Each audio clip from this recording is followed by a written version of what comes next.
Hazel Levesque should be one of the most compelling demigods in Heroes of Olympus. But instead of developing her identity, the story just keeps replacing it again and again, until there's almost nothing left to build on. But I can fix her.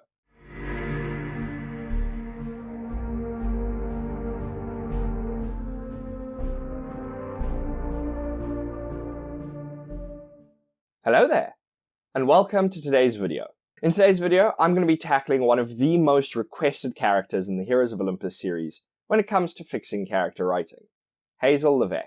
Now, Hazel's quite an interesting character when it comes to fixing the writing for, because on the surface, she's not as broken as the other characters we've already done. From a community standpoint, Hazel is a really beloved character with a rich backstory and a lot of promise. But as is so often the case in Riordan's sequel series, the execution was left lacking. See, Hazel suffers from a distinct problem not found in many of the other characters in Heroes of Olympus.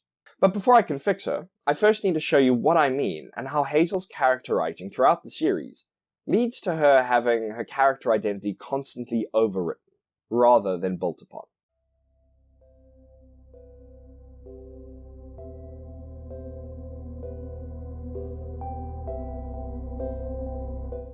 Now, on the surface, there's a lot to love when it comes to Hazel's backstory and how she fits into the story being told. Her mother is a voodoo priestess who successfully summons Pluto through magic. Pluto is enamored with Marie Levesque, falling in love with her, and when he finds out that Marie is pregnant with Hazel, Pluto is so filled with pride and love for his new child that he swears on the river Styx to grant Marie any wish she could make of it. But despite Pluto's warnings, Marie lets her greed get the better of her, and so wishes for all the riches of the earth. Pluto ruefully grants this wish, the result of which grants Hazel the ability to draw precious gems from the earth itself.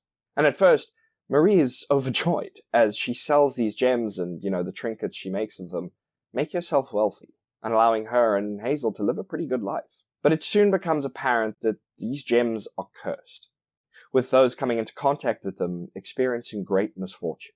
This causes the people of New Orleans to brand Marie a witch, and causes Hazel to be bullied in school, with the community driving her and Hazel from their home and forcing them to relocate to Alaska.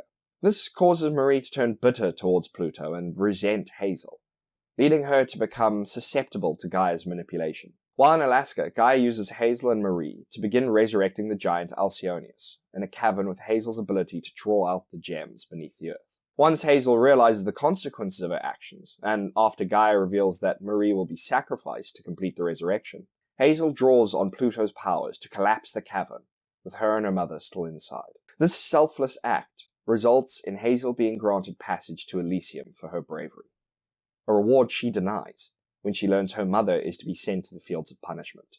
In order to prevent this, Hazel agrees to be sent with her mother to the Fields of Asphodel instead, where she is found more than 70 years later by Nico who then proceeds to resurrect her and take her to Camp Jupiter. Now, right away, there is so much done right with this backstory that just kind of gets undone the more you examine the history and track its consequences in the present. But before I really dive into it, there's two things I want to address that aren't necessarily writing critiques. The first is that Hazel suffers from a common issue Riordan has when writing characters that are people of color. Riordan indulges in the cliche that people of color need a special trait, in Hazel's case her golden eyes, in order to make the character special, unique, or more conventionally attractive. It's a minor thing, for sure, but it does seem to be a consistent theme when looking at Riordan's more diverse characters. And as such, I think it should be mentioned. And the second issue is that there are just so many ways, so many paths to take, with a young black character who grew up in a highly segregated New Orleans. And Riordan chose to make her mother a voodoo queen, a fact that is then further complicated by Riordan making Pluto look exactly like Adolf Hitler, which, goodness. See, in The Lightning Thief, Riordan described Hades as having the intense aura of a dictator like Hitler. But to double down on the likeness for a character that's impacted by segregation isn't just uncomfortable. It's also a choice that doesn't deepen Hazel's identity. Instead, Pluto's looks and Hazel's eyes are reduced to surface-level traits that are never meaningfully explored, especially as it has no lasting impact on Hazel or her journey, or her outlook going forward. Now, the backstory gives so much room for character work that was almost entirely left untouched. And the worst part is that so much of her character is based around being a girl out of time that no thought was given to Hazel in the present. I mean, the wiki literally lists her fatal flaw as her past. And I get it. Fatal flaws aren't the most central aspects of Percy Jackson's world. But there was still an important grounding element for demigods that further connected Riordan's works to the Greek myths he was so inspired by. But when we look at the actual substance and writing of Hazel's backstory, my biggest issue is that she just kind of comes across as Nico plus. She's a child of the Big Three, born around the time of World War II, who gets essentially frozen for 70 years before being put back into the world at just the right time to contribute to the current great prophecy. Now, this doesn't just feel repetitive. It actively replaces Hazel's role with one we've already seen done better. And this kind of comparison really damages the character because Nico's development is a driving force behind the previous series, having to grapple with what it means to be a child of Hades and all the hang-ups that come with it, while Hazel doesn't. Her heritage and powers as a child of Pluto are barely explored, being all but forgotten once the issue of the cursed gems is resolved. Nico's past shapes who he is. Hazel's past is replaced the moment the story moves forward. And one of the biggest causes of this is her relationship with Frank.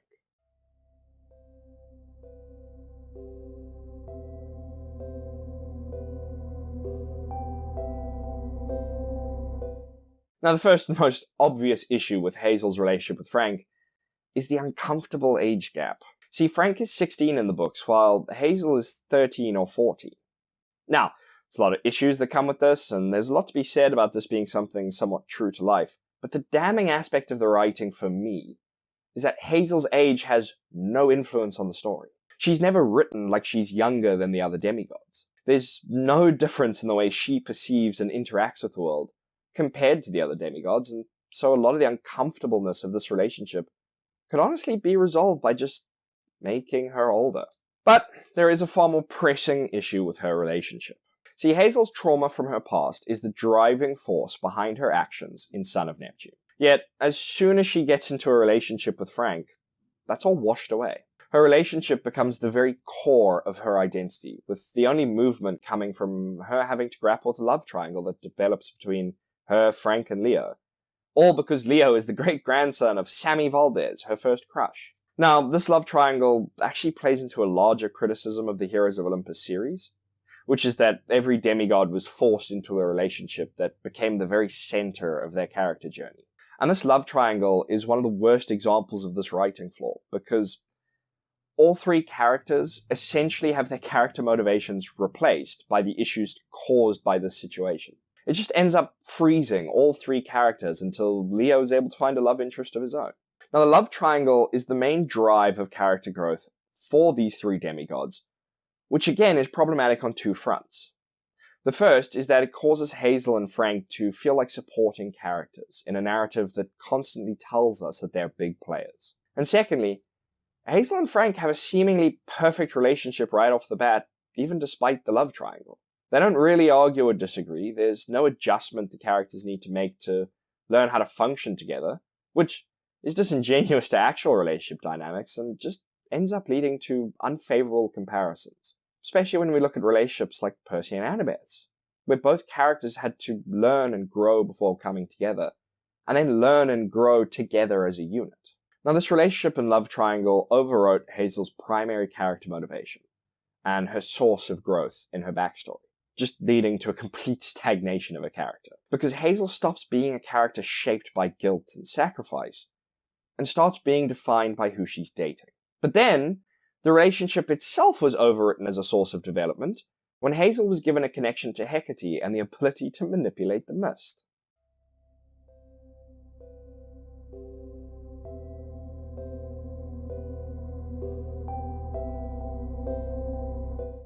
Hazel becoming proficient at manipulating the mist, and through this becoming associated with Hecate, is, to me, the clearest example of what I've been talking about when it comes to a character journey just constantly being replaced rather than developed. Her being a child of Pluto is never truly explored beyond a line where she says that her and Nico represent two aspects of Pluto's sphere of influence, with Nico representing the dead and Hazel representing wealth.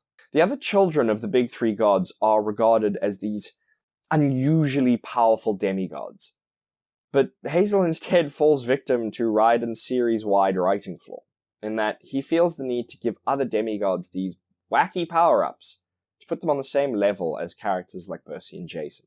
For Hazel, it feels especially weird, as she is a child of the big three, yet as soon as her cursed gems problem is dealt with, that aspect of her character feels like it's dropped entirely. It makes her connection with Hecate and her manipulation of the mist feel like an unearned power-up that takes away from her relationship with her father.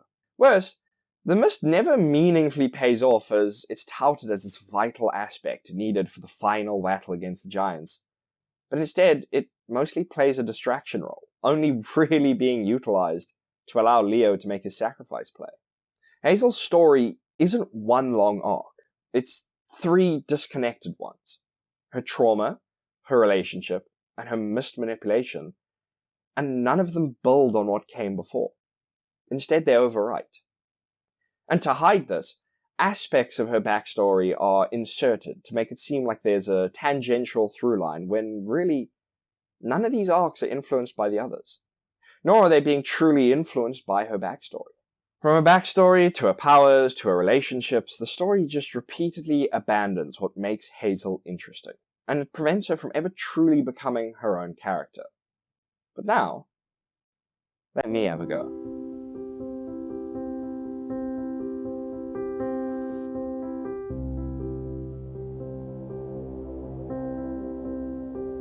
So, if Hazel's story keeps replacing her identity instead of developing it, then fixing her isn't really about adding something new. It's about taking what's already there and finally letting it grow. But in order to truly do that, we are still going to be making a few tweaks to her backstory. Now, at her core, Hazel shouldn't be a character defined by what happened to her. She should be defined by what she chooses to do about it. Because Hazel isn't just a child of Pluto. She's a girl who was created for a purpose, and now has to decide whether that purpose is hers to follow. So instead of Hazel just being another child of Pluto, her existence now becomes something far more deliberate. So, to start off, Hazel's mother is chosen by Gaia early in her life. Gaia sees her as a key, influential piece for revenge. Setting her plans in motion, Gaia gives Marie a spell that will awaken Gaia fully, though she tells Marie that the spell will grant her deepest desire.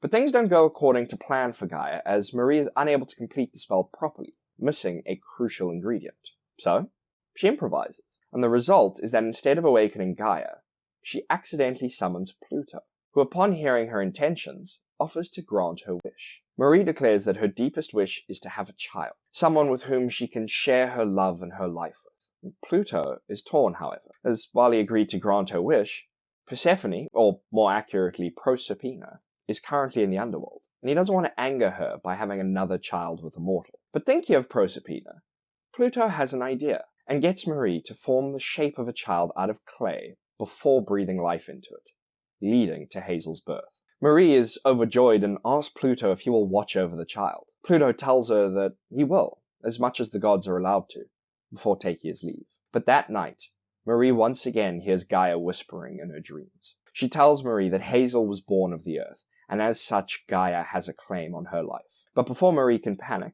Gaia tells her that she will look out for Hazel, and as a show of good faith, tells her that she will give the child a blessing to ensure that mother and daughter can live a good and prosperous life. As Hazel grows older, Marie comes to realize that jewels and riches pop out of the ground around Hazel, and believes this to be the sign of Gaia's benevolence. Marie soon begins selling the jewels, enabling her and Hazel to live a life of luxury for a time.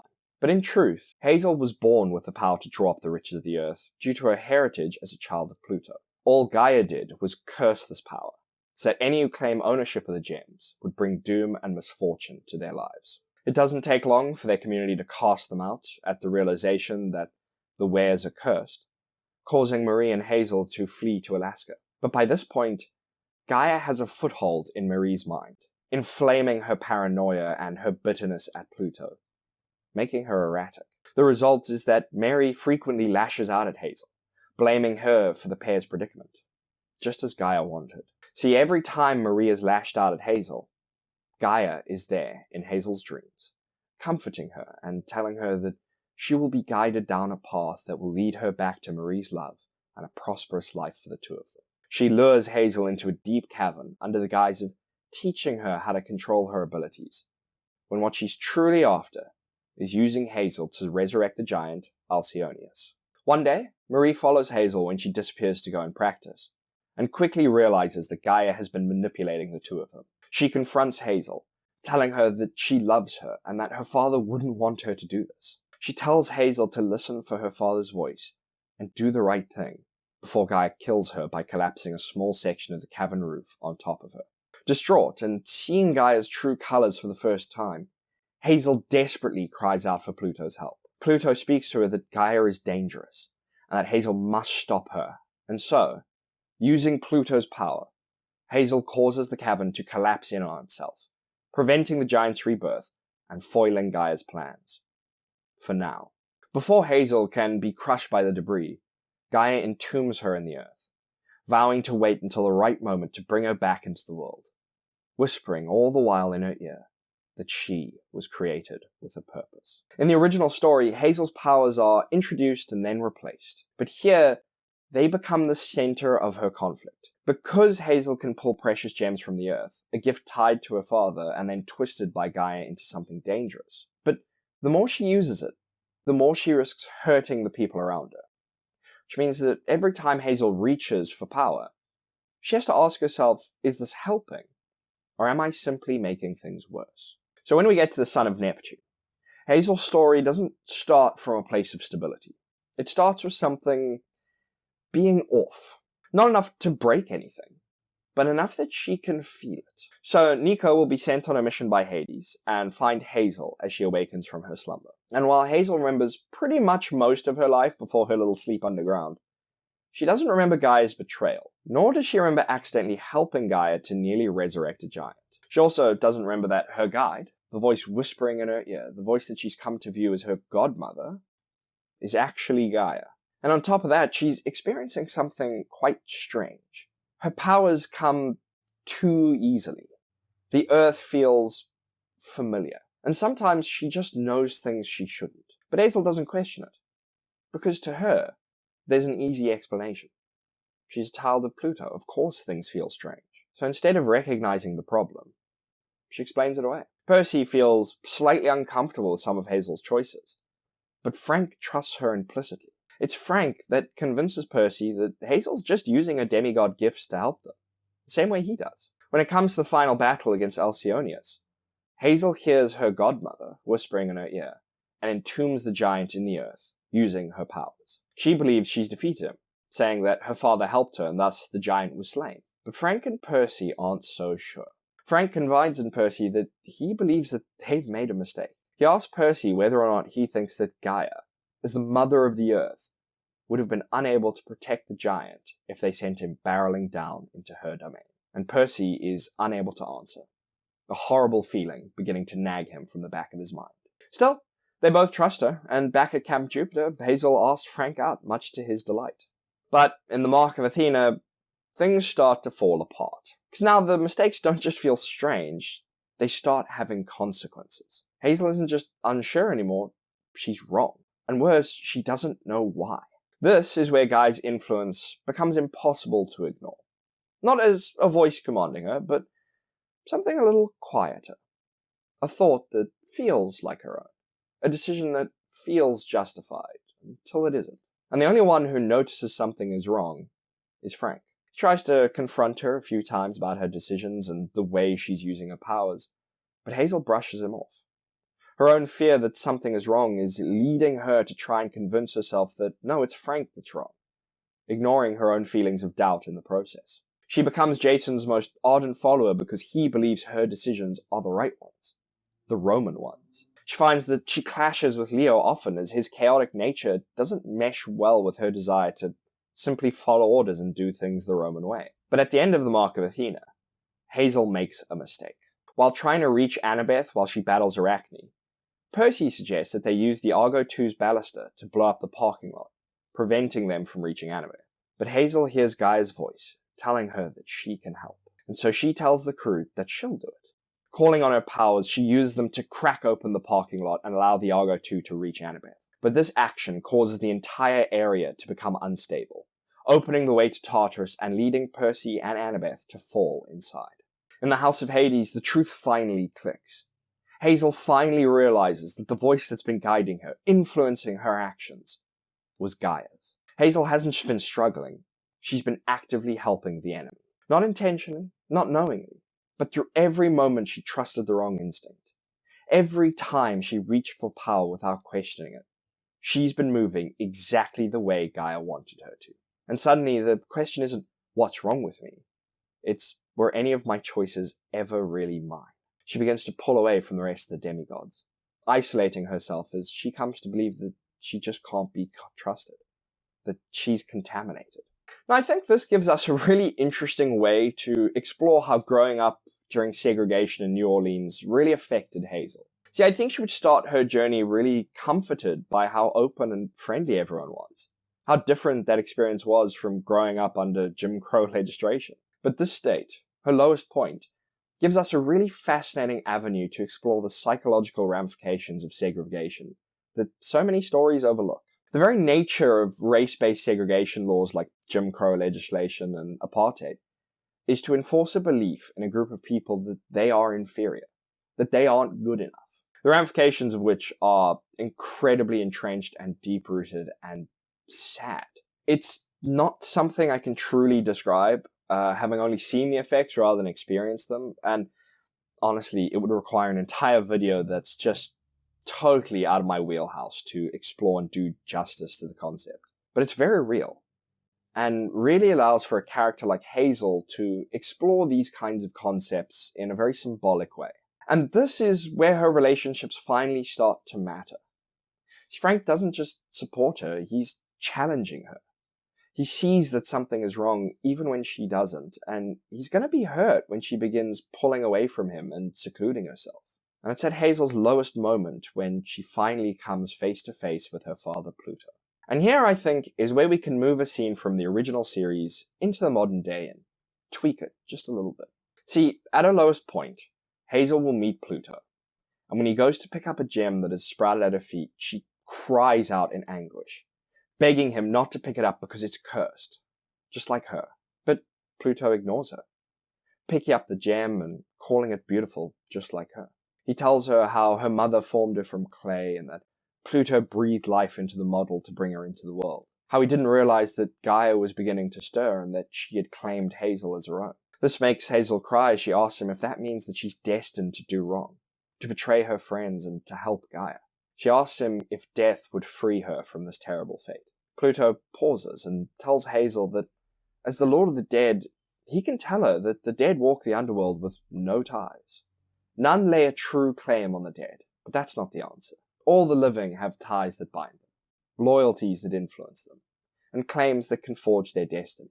But none of this dictates a person's path through life. Only choices truly forge destiny. Pluto finally unlocks her final memories, telling her that she proved herself strong enough to choose already. She protests, but Pluto tells her that if she doesn't believe him, she can simply observe Nico D'Angelo. He has broken free of his path, forged his own destiny. He is living proof that choices matter. And once she realizes this, and truly realizes and believes, then her curse will wash away. When Hazel returns to the others, she speaks to Nico, asking him how he had the strength to overcome his past, his anger. And Nico tells her that he didn't have the strength to do it on his own. He needed others, like Percy and Annabeth, to help him. The resolve from this conversation leads Hazel to speak to Frank again. She explains how Gaia has manipulated her whole life, how she feels cursed and doesn't know what to do. Frank tells her that he trusts her to do the right thing. It's that simple.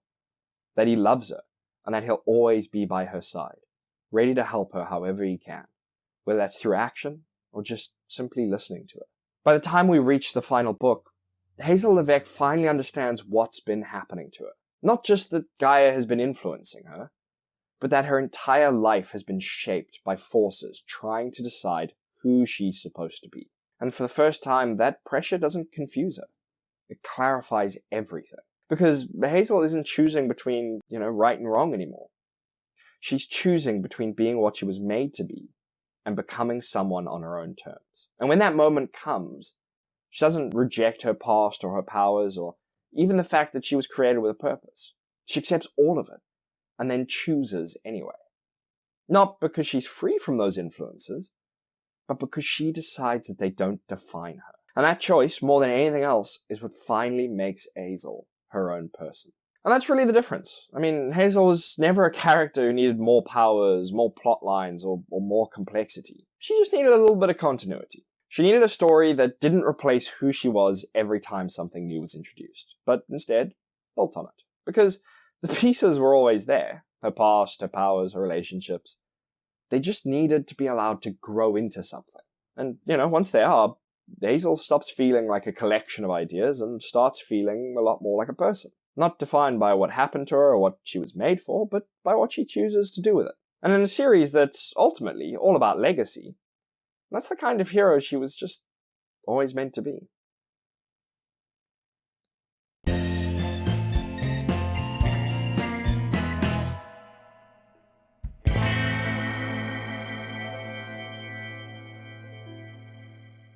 So, there you have it.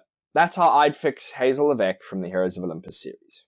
But before closing off, there are a few things I'd like to discuss, or address at the very least. The first is the enormity of this particular fix. I actually found it really difficult to get right, especially with all the planning I've been doing for the story rewrites and trying to make sure that this doesn't disrupt things I've established in previous rewrites and some of the bigger plots and overarching themes that I've got going elsewhere. I've also, just been dealing with a tremendous workload from Vasti, which is one of the reasons this video has taken so long to get out. So, for anything else, I'd just like to say thank you all for your patience. Hopefully you found this video to have been well worth the wait. It's certainly been one of my favorites to write. And I really actually had to stop myself from writing too much and leaving nothing for when I do the rebuilding videos. And on that note, I received so many incredible responses on my other videos and polls for fixing Hazel and several of the other characters. And one of the most influential to this video was this comment talking about Hazel being a child of Persephone. It absolutely inflamed my imagination, but I really struggled to incorporate it here. So instead, I will be doing a What If Wednesday video on the subject because I really am just absolutely in love with it as a concept. But, with all of that out of the way, let me know what you think of this video. Do you think I did a good job or did I drop the ball completely? Let me know your thoughts as well as your thoughts on fixes for any other characters in the comments down below. And thank you for watching.